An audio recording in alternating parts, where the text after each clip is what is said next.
Welcome to the deep dive. Today we're plunging into the long and really fascinating history of the United Kingdom based on a pretty comprehensive historical account. That's right. Our mission, well, it's simple really. Extract the crucial insights, maybe some surprising twists, and just really get a handle on how this island nation evolved, from its earliest beginnings right up to today. A shortcut, basically. Exactly. Think of it as your shortcut to grasping this, well, sprawling narrative of the UK's past. Indeed. And the sources we're looking at, they span, well, an enormous period. Huge time frame. Exactly. From prehistoric times right up to the 21st century and, the complexities of Brexit. It's quite a journey through time. Absolutely. And we're not just skimming, dates and names. We want to explore the key drivers, things like political unification, the impact of all those invasions. And the social shifts, too. Social changes, the rise and fall of the empire, the massive impact of the Industrial Revolution, world wars, and of course the cultural contributions. There's a lot to cover. There is. So let's dive in. We should probably start right at the beginning with early Britain. Okay. So our account kicks off with findings from the Paleolithic age. Those early tools, artifacts. They give us these little glimpses into Britain's very first inhabitants. Right, the really early stuff. But the first sort of major political unification, that came with the Roman Conquest, 1st century A.D. Okay. And that brought a period of centralized rule. I mean, it was under Roman authority, but still unity. Which, as we know, didn't last forever. The Romans pulled out, 5th century? As their own empire started to wobble? Exactly. So what happened in Britain then? What was the immediate fallout? Well, the source describes this period right after the Roman departure as one of dislocation, decentralization, and chaos. It lasted about a century and a half. Chaos. Sounds messy. It was a time of fragmentation, instability. All those Roman structures just kind of dissolved. And into that vacuum Came the Anglo-Saxons. Their invasion started around the 570s. These newcomers, landing mostly around Kent, Cornwall, they ushered in another era of political division. Right, the Heptarchy. The Heptarchy, exactly. Those 7 main Anglo-Saxon kingdoms. We even hear about King Offa of Mercia, 8th century, built that huge earthwork. Offa's Dyke, yeah. Impressive. Very. And what's interesting is how these separate kingdoms gradually sort of coalesced into bigger entities. Okay. By the 11th century, the political map had pretty much simplified into 2 main power blocks. Wessex down south, and East Anglia. So Wessex and East Anglia, how did they eventually merge into something like, England? What drove that final consolidation? Wessex. Wessex played the crucial role. The early 10th century, that's when Wessex managed to unify the Heptarchy. And the influence of Alfred the Great, who'd already ruled a unified kingdom for 40 years, was apparently key in this. It created a much more centralized, complex monarchy. And their ambitions didn't just stop at the shores of Britain, did they? The source mentions expanding beyond, getting Thomond in Ireland, even looking towards Greenland. It does, yeah. Which seems remarkably outward-looking for that time. It really does. Suggests an early sort of awareness, a pursuit of wider influence. And then later, between about 1214 and 1414, you see this gradual integration of Wales and Scotland. Arguably. Though the source does highlight resistance, especially from the Celtic Church in Wales wanting to stay independent. And apparently Scotland, already unified by then thanks to Nordic invaders, wasn't really aware of England's southward intentions initially. Interesting. Shifting alliances, quiet encroachments. Okay, then we hit the War of the Roses, mid-15th century. That sounds like pure internal conflict. How did that help form the UK? It seems counterintuitive, doesn't it? But the source argues that these long rivalries, culminating in the War of the Roses, actually created a desire for strong central power. Uniform laws. People got tired of the chaos. Exactly. After decades of instability, conflict, the population was, yearning for the security and order a powerful monarchy could bring. And in the later 1400s, English royal authority also started taking root up in Scotland, leading to a slow annexation over time. So the strife created a need for unity. The source makes this really interesting comparison, saying Britain's path was relatively tranquil compared to mainland Europe's constant wars. That seems surprising, given what we've just discussed. It is a striking assessment. The author even suggests that in prehistoric Britain, peace has possessed almost a monopoly in the field of war. Maybe it's about scale, perspective, compared to the continent, perhaps? Perhaps. Okay, let's zoom in on one of those key invasions. Okay. Roman Britain. First political unity, we said. What else does the source tell us about their time here? Right, the invasion starts 43 CE, Emperor Claudius, but our detailed knowledge of that initial campaign is, well, a bit patchy. Tacitus, the historian mentioned, focused more on his father-in-law Agricola's later campaigns. What's fascinating, though, is the Romans actually suffered a significant early defeat, River Medway, against the Catuvillani tribe. Really? The mighty Romans? Apparently so. These Britons used tactics the Romans knew from Gaul, suggesting they weren't exactly pushovers. So it wasn't a simple walkover for the Romans then? Not right at the start, no. Claudius had to respond decisively, sent a large retaliatory force, landed near Richborough. They defeated the tribes and moved quickly to take Londinium. London again. Which the source flags as a crucial early political move, establishing the new Roman province. Amazing how central London became so quickly. And how did the native Britons feel about these new occupiers? Well, according to the source, Britain accounts called the Romans monstrous and savage. Ouch. It really underlines the cultural clash, the resentment that must have been simmering. And that resentment eventually boiled over with Boudicca's rebellion. Ah, Buta. The source really emphasizes that as a major coordinated resistance, caused immense suffering across Roman Britain. A powerful reminder of that resistance. Okay, Romans leave, enter the Anglo-Saxons. What defines this period? It runs right up to 1066, the Norman invasion. Right, the Anglo-Saxon period, 410 AD to 1066. It's characterized by, well, Anglo-Saxon settlements, the Old English language taking root, and basically laying the cultural foundations of what becomes England.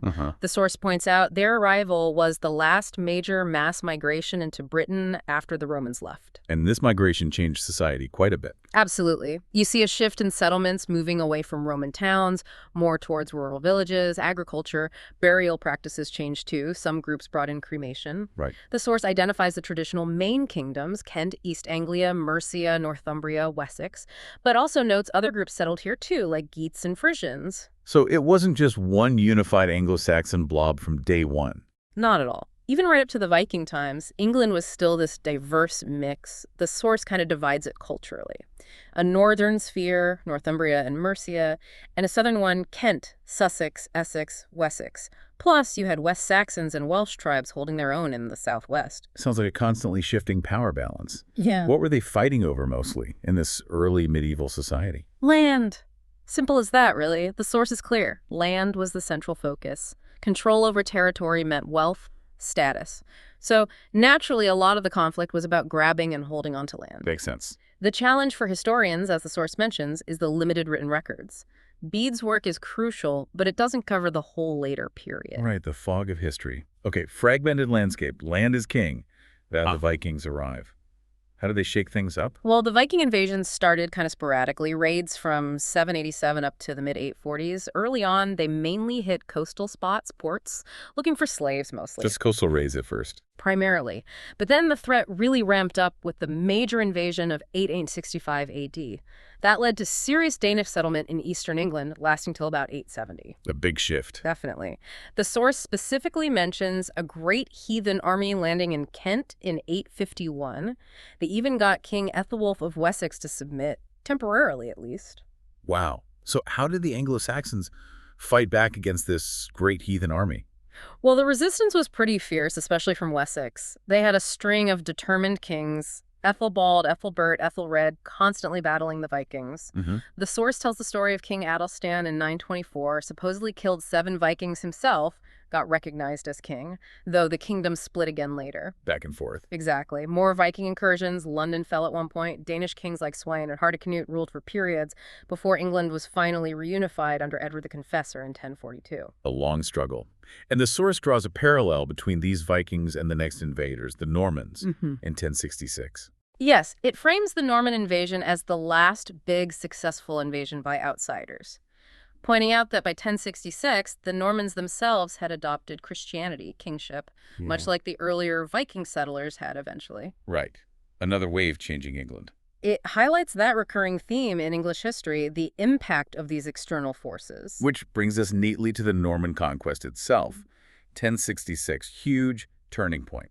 What were the crucial factors that let William the Conqueror win? Well, the immediate trigger was the succession crisis when Edward the Confessor died childless in 1066. Big power vacuum. Right, no clear heir? Several claimants popped up, but William, Duke of Normandy, he's the one who came out on top. The source notes Edward's reign itself wasn't entirely stable, issues with Cnut's descendants, more Viking raids, and Edward's supposed promise of the throne to William. Supposed promise. Well, the source calls it a dubious edict, but it gave William his justification, his claim. And then Harold Godwinson got himself elected king instead. Exactly. Harold's quick election infuriated William, who was already getting ready. William planned his invasion meticulously, gathered forces from all over Normandy, Western Europe. So he was prepared. Very. The Battle of Hastings, it pitted this hastily assembled, maybe less well-equipped English force against William's highly organized, experienced Norman army. Harold fought bravely, but William's strategy, his troops' training, equipment, it won the day. And William was crowned Christmas Day, 1066. A truly pivotal moment, forged much closer ties with continental Europe. But the source also points out this paradox for William. A paradox. Yes, as Duke of Normandy, he was technically a vassal of the King of France. So the King of England now owed allegiance to a French king. That created this awkward feudal tangle that caused friction for centuries. Okay, that is complex. All right, let's move on to the Plantagenets, a long dynasty, very influential in medieval England. Who were they? What defined their rule? The Plantagenets, ruled England and big chunks of France from the mid-12th to the late 15th century. Henry II is usually seen as the founder. Henry II, right. Initially, they actually regained a lot of land on the continent.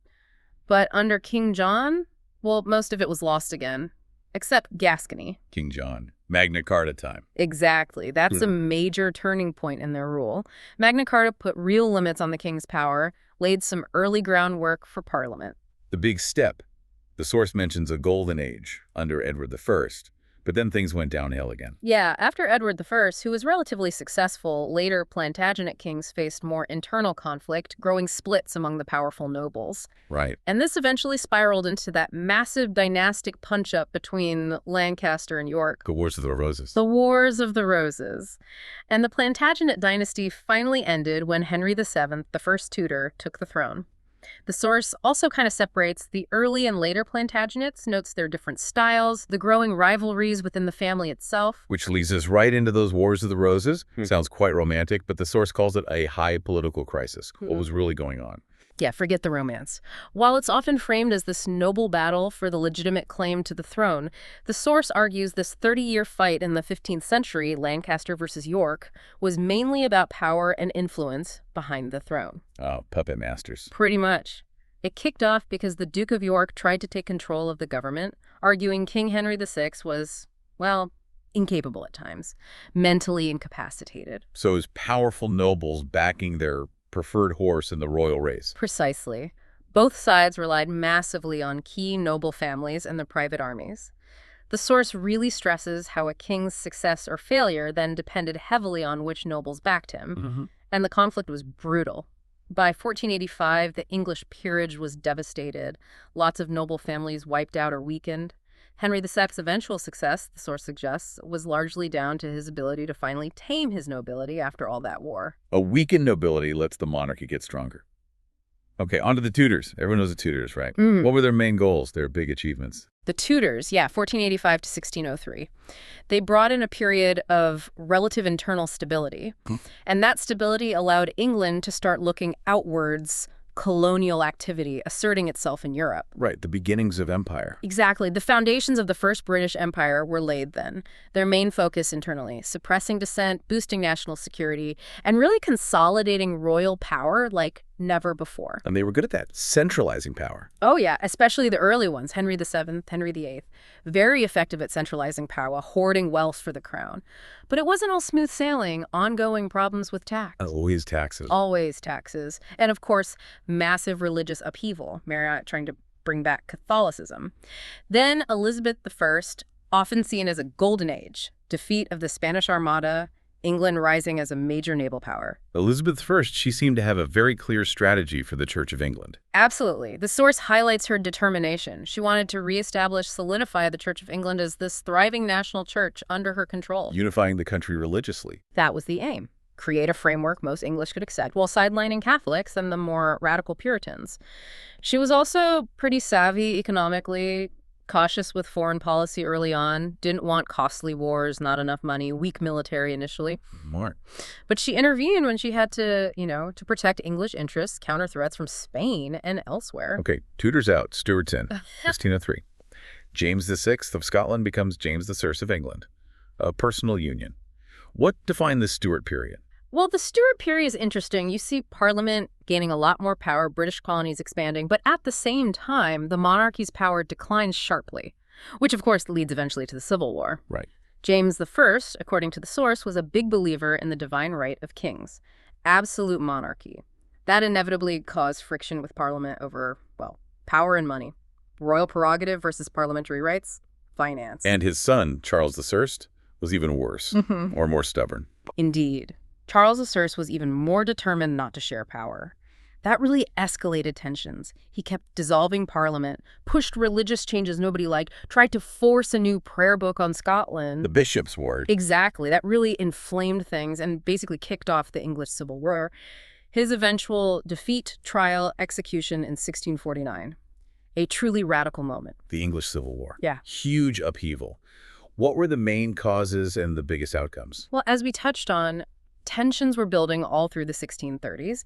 Charles I trying to force religious uniformity, his insistence on controlling the military, those were key flashpoints. His dramatic attempt to arrest 5 MPs in the House of Commons, that's often seen as the final straw.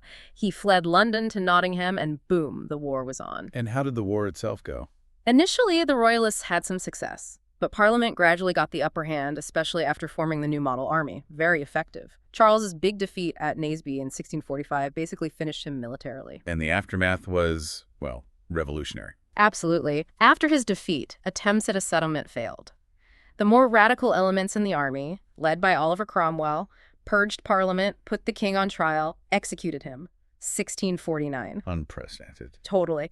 Then they abolished the monarchy, the House of Lords, church courts, established the Commonwealth, which later became Cromwell's military protectorate. The source notes that when the monarchy was restored with Charles II in 1660, everyone was initially relieved. Right. But new political and religious tensions soon cropped up. How to treat Presbyterians, religious toleration generally. The Restoration. Yeah. Back to monarchy after that radical Republican phase. Yeah. What led to that U-turn? The source suggests Cromwell's death in 1658 left a big political hole. No clear successor, the protectorate felt unstable. People tried various things, but in that chaos, royalist factions saw their chance. They formally offered the crown to Charles II, who was chilling in exile at The Hague. And people actually wanted the king back. There was popular support. Yes. The source emphasizes overwhelming support across England, Wales, the Channel Islands. People were probably tired of the instability, maybe the austerity of Puritan rule too. Right. Charles II, the source says, was quite clever politically, worked to win people over. But it's interesting, while the monarchy came back, the whole experience of the interregnum, Cromwell's rule, it had subtly shifted the power balance. Parliament and the nobles who'd often backed Parliament held more sway. So, not quite back to square one. Okay, Restoration done. Then another big one. The Glorious Revolution, 1688. Glorious because it was relatively bloodless in England. That's the traditional take, yeah. The main driver was King James II. He was pushing policies to bring England back towards Catholicism, giving Catholics more political power. Big problem for the Protestant establishment. Despite his early promises about Parliament and Protestant heirs, the birth of his son, who would be raised Catholic, sparked widespread fear. A permanent Catholic dynasty. No thank you. Right, that would have been a game changer. Exactly. That plus other controversial moves causing financial instability, public anger. It led key English figures to secretly negotiate with William of Orange. James's son-in-law, right, and Protestant. Yes, the Protestant stadtholder of the Dutch Republic. They basically invited him to invade and take the kingdom. And he just walked in. Met little resistance. Surprisingly little, yes. William landed in Torbay with a big army, marched towards London. James II's support just evaporated. He fled to France. So James fled. Parliament then declared he'd basically abdicated, proclaimed William and his wife, Mary James's Protestant daughter, joint rulers.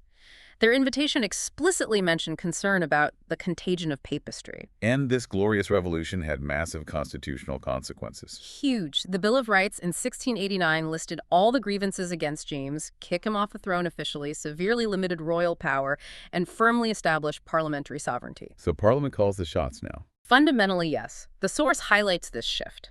Direct authority to govern, make laws, moves from the monarch to parliament, a decisive step towards constitutional monarchy. Okay, from William and Mary, we enter the Georgian era. Yeah. George XXX, 1714.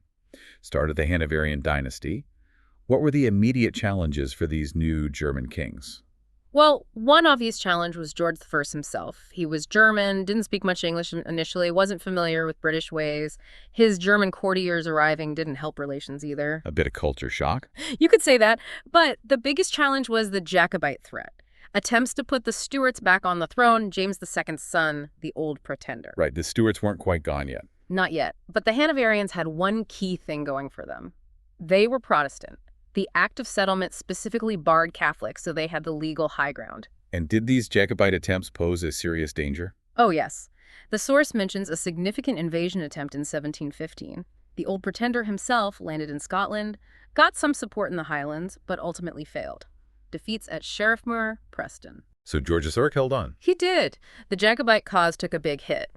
And interestingly, the source also notes the founding of Sydney in Australia in 1788 during the Georgian era. British global reach still expanding. Okay, now we hit a period of absolutely massive change, the Industrial Revolution. The source says England changed more rapidly in the preceding century than maybe anywhere else. Yep. What were the key drivers, the consequences? The Industrial Revolution just fundamentally reshaped everything. Unprecedented industrial growth, new technologies, the rise of a distinct working class, huge social struggles, massive colonial expansion driven by economic needs, but also incredible overall economic prosperity for the nation. New institutions sprang up, political parties evolved, the common people started having more influence. That's a whole transformation. Totally. Yeah. The source contrasts England's path, maybe initially a bit slower than France or Germany, with the eventual social turmoil as it adapted. But despite that turmoil, England somehow missed the big wave of revolutions in 1848 that hit Europe. Yes, comparatively limited impact here. The source puts that down to the gradual process of reform that was already happening in Britain. Political, social reforms were easing some pressures. A safety valve? Possibly. But the source also points out the social contrasts, vast wealth alongside terrible poverty, became even starker here than in France then. Lots of debate, government commissions looking into education, public rights, factor conditions, reflecting those deep changes, and a growing emphasis on practical knowledge, skills, good for health, good for trade. And all that leads into the Victorian era. Queen Victoria, 1837 to 1901, often seen as Britain's peak, right?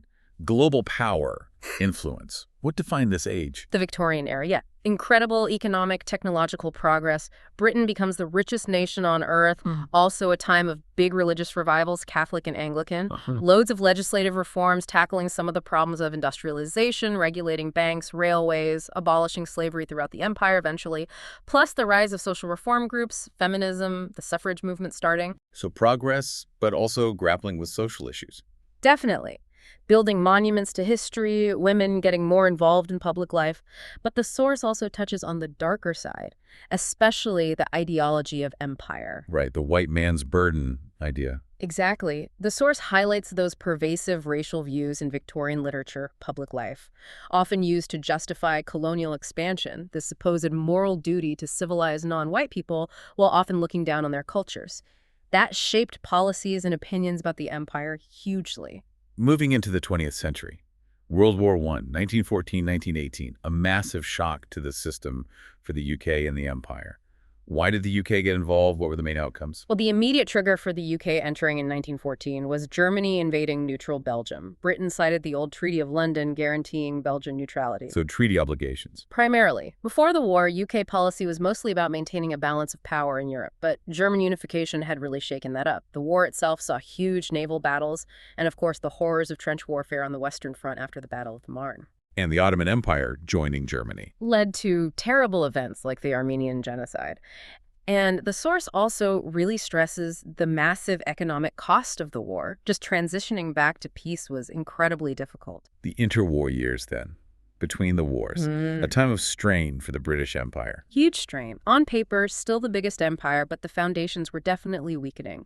Britain gained control over former German and Ottoman territories, often as mandates. Which didn't always go down well. Not at all. Often seen as just new colonialism. fueled nationalist uprisings, Egypt, South Africa, Ireland, India. Giving limited autonomy to parts of Ireland just led to more conflict. And domestically. Big fear of communism spreading from Soviet Russia. Politically, you had this push-pull between conservative interventionism and Labor's social democratic reforms. Voting age lowered to 21 in 1928. Economically, growth slowed down. Then the Wall Street crash, 1929, the Great Depression, hit traditional industries in the north of England incredibly hard. Mass unemployment, social unrest, hunger marches. Tough times. Very. And you also had the rise of fascism in Europe echoing here. Fascist leagues targeting Jewish communities, leading to clashes like the Battle of Cable Street in 36. And then, inevitably, World War II looms. How did the UK get drawn into that? Britain declared war on Germany in September 1939, right after Germany invaded Poland, honoring their treaty with Poland. Right. Initially, the UK had some successes, the BEF early on, the Dunkirk evacuation, the fight against U-boats in North Africa. But the absolute crucial turning point was winning the Battle of Britain in 1940. Stopping the invasion. Exactly. Defeating the German bombing campaign was vital. Then the war expanded massively in 41. Germany invades the Soviet Union. Pearl Harbor brings the U.S. in. The UK played a key role in the Allied landings in North Africa 42, defeating the Axis there 43, invading Italy, and then the huge planning and execution of D-Day, Operation Overlord, June 44. Liberating France. And the source wraps that up with the Soviets advancing from the east, fall of Berlin, German surrender in May 45. The end of World War II. A massive turning point for Britain's place in the world. Absolutely fundamental. The period 1945 to 51 sees this huge shift in British foreign policy. The war changed the global power balance completely. You've got the U.S. with the atomic bomb, the USSR getting nuclear weapons. A new world order. Exactly. The UK lost many imperial possessions. Its diplomatic clout increasingly became secondary to the U.S. The main goal, according to the source, in those immediate post-war years was just preserving Britain and what was left of the empire in this new, dangerous world. Trying to hold on. Yeah, trying to keep influence in Europe, the Med, the Middle East. You see important foreign policy thinking being published then, grappling with this new reality. Then came the swinging 60s, big social and cultural changes in Britain. What defined that decade? The 60s, yeah. Huge social cultural liberalization. Wow. Big shift in attitudes, behaviors, laws around, but my source calls it moving towards sexual parity. Compared to maybe the US or Japan, the changes here were perhaps a bit more gradual, happened alongside economic ups and downs, the explosion of pop culture, sexual liberation becoming more mainstream, sociological studies trying to understand it all, even short-lived utopian communes popping up. People experimenting. A time of experimentation. The source also covers the buildup to the Troubles in Northern Ireland in the late 60s. What were the root causes there? Tensions really ramped up around 1966. Nationalist celebrations for the Easter Uprising anniversary spooked Unionists, fed fears about a united Ireland. Okay. Then by 67, a growing Catholic middle class started organizing, demanding equal rights, equal opportunities. That led to the Northern Ireland Civil Rights Association. What were their main demands? Ending discriminatory gerrymandering, drawing electoral boundaries unfairly, fairer voting registration. And equal treatment, accountability for the police, the Royal Ulster Constabulary, which was overwhelmingly Protestant. And how did the Unionist community react? Negatively. Strongly negative. Saw the civil rights movement as a threat to their political control. So you got protest marches, meeting sectarian backlash, heavy-handed policing, incidents like Dungiven in 68. The source also mentions growing segregation, like in North Belfast schools by 69, and reports from Dublin worried about police influence in the north. Things were getting very tense. Moving closer to our time, the Thatcher Era, the 80s. Yeah. Another wave of huge political and economic change. What was Thatcher's core idea for Britain? Margaret Thatcher coming to power in 79 was a real break from the post-war consensus. A big shift within the Conservative Party, too, away from the more moderate Heathism. Right, a new direction. Driven by strong ideology, influenced by people like Keith Joseph. Thatcher and her allies, the Dries, saw their mission as a counter-revolution against what they viewed as decades of social democratic drift, too much state control. So rolling back the state. Fundamentally, yes. Radical reforms based on monetarism, reducing trade union power, privatizing state industries, promoting free markets, big changes. And controversial. Hugely controversial. faced massive opposition from labor, backbench Tories, the so-called Wets in her own party. But Thatcher had this distinctive, direct communication style, appealing straight to the nation's conscience, individual responsibility. The source uses the shipbuilding crisis as an example of the huge challenges and social costs involved in her vision. Okay, the new millennium. Starts with optimism in the UK, but new challenges emerge quickly. Yeah, the turn of the century felt quite optimistic initially. Decent economic growth in the 90s, low inflation, relatively low unemployment, but that didn't last long. 9/11 changed things. Dramatically. Led to British military involvement in Afghanistan, Iraq, then the terrorist bombings in London, 2005, 2007, that massively heightened security concerns here at home, Right. huge scrutiny on intelligence agencies, a big rethink of national security, adapting to this new world order, the threat of terrorism, became the absolute priority. And that meant new laws. New laws, new initiatives, often controversial, criticized for impacting civil liberties, maybe bypassing normal parliamentary checks and balances. Security became the overriding concern. And then probably the biggest political event in recent UK history. Yeah. Brexit. Leaving the EU. What does this source highlight about that? It stresses the long, complicated history the UK had with the EU and its predecessors. Notes this growing undercurrent of British Euroscepticism over many years. It wasn't out of the blue. Not entirely. The referendum, June 23, 2016, resulted in the vote to leave. Analyzing the vote showed Leave got strong support in industrial areas, the west of England, among lower-skilled workers in London. Then the source touches on the legal and parliamentary battles that followed. Parliament triggering Article 50, the Supreme Court ruling confirming Parliament's authority. A big constitutional moment. Huge. The government accepted the ruling and then began that incredibly complex, long process of negotiating the withdrawal terms with the EU. Throughout all this history, turbulent as it's been, the UK has made massive cultural contributions globally. What examples does this source point to? Well, it points to the lasting impact of all those invasions and settlements. Celts, Romans, Anglo-Saxons, Normans on the English language, British culture generally. Yeah. It highlights Parliament itself, the BBC, as distinctive British institutions, colonial expansion, the Industrial Revolution, huge global cultural consequences there too. Right. Plus the rich regional cultures, traditions, the amazing flourishing of literature, drama, music in the Elizabethan age, social political advances in the Victorian era, and how the World Wars inspired arts and culture too. Looking at the modern political scene in the UK, what trends does the source identify? It talks about New Labour under Tony Blair in '97, trying to blend economic liberalism with social liberalism, taking a more technocratic approach.